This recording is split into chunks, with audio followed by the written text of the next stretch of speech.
검찰 내부 상황이 아주 재밌게 돌아갑니다. 오늘 조선일보 단독 보도에 따르면 법무부가 최근 소규모 지청 소속 검사 10여 명을 대규모 지청과 지방검찰청에 파견하기로 하고 인사 발령을 낸 것으로 5일 알려졌습니다. 특검과 각종 합동수사본부 등의 검사가 대거 파견 나가면서 일선 검찰청과 대규모 지청이 인력난에 부딪혔다고 난리치는데, 검찰 내부에서는 검사 인력난 등 검찰이 한계 상황에 다다르자 사실상 검사 돌려막기에 나선 것이라며 한탄하고 있습니다. 그러면서 파산 직전이라며 이런 부분에 대한 피해는 국민이 볼 것이라고 엄포를 하고 있습니다. 네, 국민 피해 없습니다. 검찰이 부패에 얻는 불이익이 훨씬 크기 때문에 우리는 검찰개혁을 외치는 것이었습니다. 관련해 이 부분에 대한 문제를 단적으로 보여주는 분석 끝까지 봐주시고 여러분들의 생각 댓글로 부탁드립니다.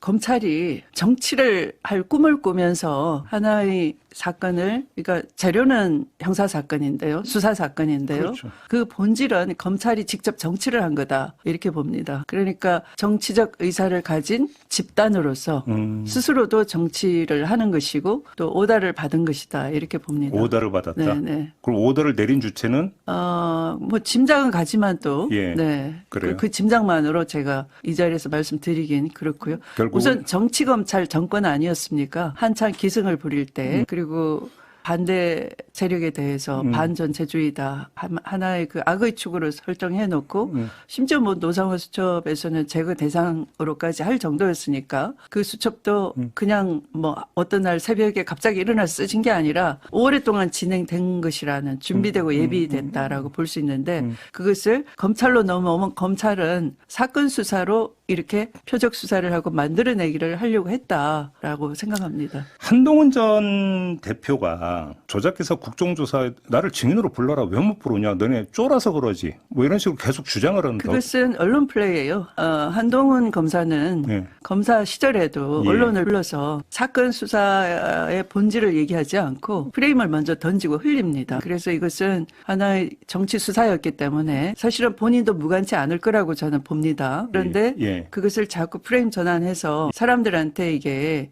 어떤 이건 정치적 사건에서 정권을 잡자마자 자기 사건을 청소하기 위해서 하는 거다라는 그런 선제적인 프레임 던지기 지금 지휘하는 거죠. 이재명 네. 정부에 의해서 내가 정치적으로 탄압받고 있다. 네네. 라는 어떤 모양새를 연출하려고 한다. 예. 그래서 오히려 그걸로 이걸 덮으려고 하는 거죠. 민주당에서 그럼 안 부른 이유, 그 맥락에도 그게 있다고 봐야 되는 걸까요? 아니요, 그렇지는 않고요. 검찰 수사할 때 어떻게 됩니까? 주변의 증거 다 모으고, 맨 마지막에. 네, 또 관련자들, 종범들 다 모아서 증거 다 수집한 다음에 마지막으로 결정적으로 주범격인 공범을 또 부르는 거죠. 저는 한동훈은 주범격인 공범 아닐까? 맨 마지막에 부르면 된다. 네, 그렇게 네, 봅니다. 네, 공감합니다. 지금 박상용은 검찰은 자정 능력이 없는 문제아 집단이라고 여기저기에 광고를 하고 있는 겁니다. 지금은 검찰 스스로 썩은 부위 도려내고 잘못을 바로잡는 결자 해지에 자정 능력을 보여주어야 할 때인데, 오히려 박상용 같은 검사가 설치고 있으니 검찰이 더 망해가는 겁니다. 그런데 더 문제는 박상용에 대해서 지적하는 검사들이 없으니 그게 더 문제입니다. 결국 저 조직은 해체가 정답입니다. 여러분들은 어떻게 생각하십니까? 소중한 의견 댓글로 많이 부탁드리며, 어날바는 오늘도 최선을 다하겠습니다. 여러분 고맙습니다.